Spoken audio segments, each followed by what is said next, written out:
recognize that that was the best name on him.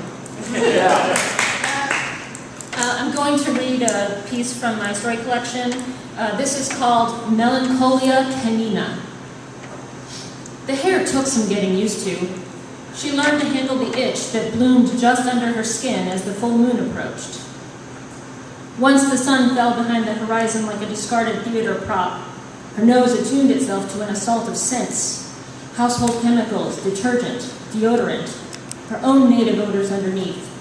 Meat slowly going bad despite the chill of the refrigerator. Yes, meat.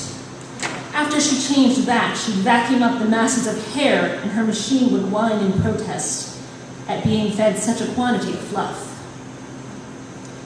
As the migraine sufferer comes to recognize the aura that precedes the pain, she came to recognize the itch in the days before her body would undergo the change.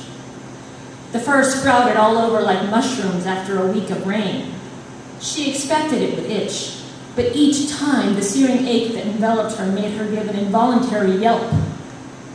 Then it was off through the window she'd remembered to leave open, under the electric beams of a full moon. Each inhaled breath crackling with signals that went right to an ancient instinctual understanding, the beats of tiny bunny hearts booming out to her like beacons. She began to lose interest in human things. Life dulled around the edges the more time she spent as a wolf. She stopped buying bleach. Her bed was never made anymore. Full moons were her wild weekends. She went on a date, steak, as rare as you can serve it, with a man who never called back because she ate with her hands. Who needed that? He had a speck of cancer growing in his testicles anyway. She could smell it as clear as the sour tang of spoiled milk. She was not a noble savage. Wolf nights were for the hunt and the intoxication of the night air. Decay, shit, blood, and fear. Things that shot straight into the animal core of her, bypassing all thought.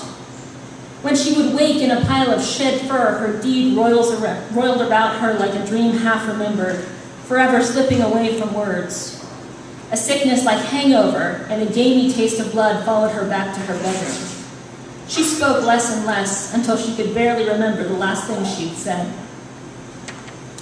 The hair that she sloughed off when she shrugged out of her canine form stayed matted in the carpet. She came upon this nest of hair, much like the burrows rabbits line with fur plucked from their own delicious bellies, and tried to recall what she had once done with a machine of some kind to take the fur away.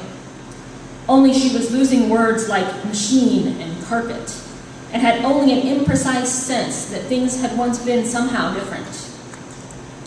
The chemical scents that had made her gag in the early waxing moon days were losing their strength. She dropped onto her knees, sniffing the comforting scent of night which enveloped each strand of fur. Cold Sister Moon was rising again.